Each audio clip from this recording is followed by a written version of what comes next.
So today I'm going to be talking to you about Silver47. We're a US-focused silver and critical mineral exploration and development company. And of course, during this presentation, I'll be making forward-looking statements. But to start, I want to talk about three things.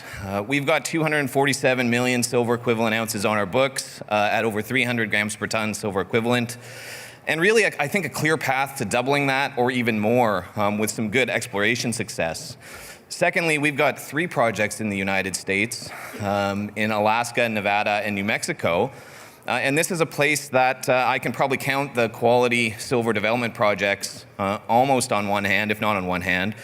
We've got three of them. And of course, we've all heard this administration's focus on critical minerals and why they're so important, and onshoring domestic mineral supply is, of course, very, very important. And then the last point I'll make on this slide is that our financial position. We've got $55 million in the bank ready to deploy into these projects, and our valuation relative to our peers on a per ounce basis is relatively low, and I'll just get into that on the next slide. You know, here it is. So on a per ounce basis, using our EV, we get about 41 cents per ounce of silver equivalent in the ground. And if I compare that to the four other companies here, all of these are great companies, I think it just shows pretty clearly that, look, we've got a lot of catching up to do. And this is, even in a vacuum, we're not in a vacuum. We've got a lot of catching up to do, and there's a clear argument for me to make that we're undervalued. Okay, briefly, the capital structure. We've got about 206 million shares outstanding, which gives us today about a $206 million market cap. We're trading at about $1. With $55 million now in the bank. Largest shareholders, of course, Eric Sprott, management own a lot of this stock. And the last thing I just want to point out on this slide, we don't have it, it needs to be added. Coverage from Research Capital and from Haywood have targets on us at about $2. Okay, so to briefly switch gears and talk about the projects, this is a photo of Red Mountain in Alaska, a very beautiful country. This is our flagship. It's got 168 million silver equivalent ounces in the ground at 335 grams per ton silver equivalent, very much a polymetallic type of deposit in 15 million tons contained in two zones, Dry Creek and West Tundra Flats. But this is a VMS district, and the property covers about 60 kilometers. You know, we know that these types of deposits form in clusters. And all those dots on the map there, those are some of the other showings. There's multiple dozens of high-grade showings at surface that either aren't drilled or where they are drilled look like the beginnings of a nice new discovery. So we're going to be drilling this summer with 4 rigs. And just to zoom in and look at one of the deposits called Dry Creek, this is a longitudinal section. Very simply, it's an underground side view. Each one of those dots are where holes come through the screen. You can see that it's open and there's lots of room to run in all directions. You know, the holes that are deepest into the deposit down here still hit very strong grade. And this is a deposit that can produce grades as high as, and widths as high as 672 grams per ton silver equivalent over as much as 36 meters. So just very quickly, the other deposit, West Tundra Flats, we did some drilling this last summer and it filled in this I call donut hole in the resource. Now it looks like it's going to be filled. So I think we're in for some pretty good resource growth here, and we're working on an update actually right now. Okay, so let's talk about the projects now in the lower 48. The first one I'm going to discuss is the Hughes project in Nevada. This is halfway between Reno and Las Vegas on the highway in the prolific Walker Lane. It's the eastern half of the Tonopah Mining District, historic, and its extension. And this is one of the places that gave name to the rise of Nevada being the silver state. So we've got 46 million silver equivalent ounces drilled out here now. But I think there's a lot of room for growth, and I'm going to do my best to show that in the next couple slides. So some great drill holes on the left. You get numbers like 2.8 meters of 3,900 grams per ton silver equivalent, just in silver and gold, as an example. But not to concentrate too much on the drill results on the left, I'd like to concentrate on the map on the right. So here are our targets. These colors are our resource. Most of our drilling is in this one called Murray, that one called Belmont. I'd say that every hole we drill in there incrementally adds ounces, which is great, but that's really only half the story. The other half of the story are these targets to the east, say at Ruby outwards. That's where we're looking for an extension of the entire district. So here, just to switch views and look at, again, long section, underground side view. those dots here, these are where we've done most of our work. That's where most of our ounces are. But historically what happened was the veins run left to right.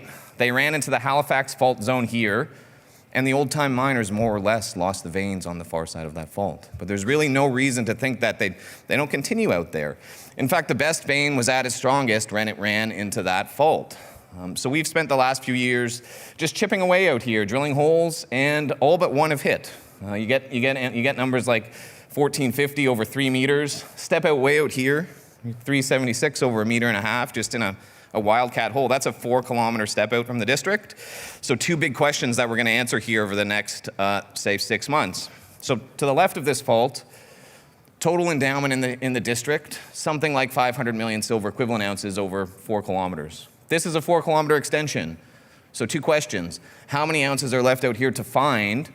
And where's the main structure? Because once we find that, we'll be on to something hopefully big. So that's something we're going to try to answer in the next 6 months. Okay. Finally, the last project I'll discuss, the Muggy-owned project. This one is in New Mexico, and Quentin just gave me the thumbs up there. He worked on it long before I did. But I think this really has the potential to be perhaps the best remaining vein field left remaining in the United States. It really is akin to the Mexican districts a little further to the south.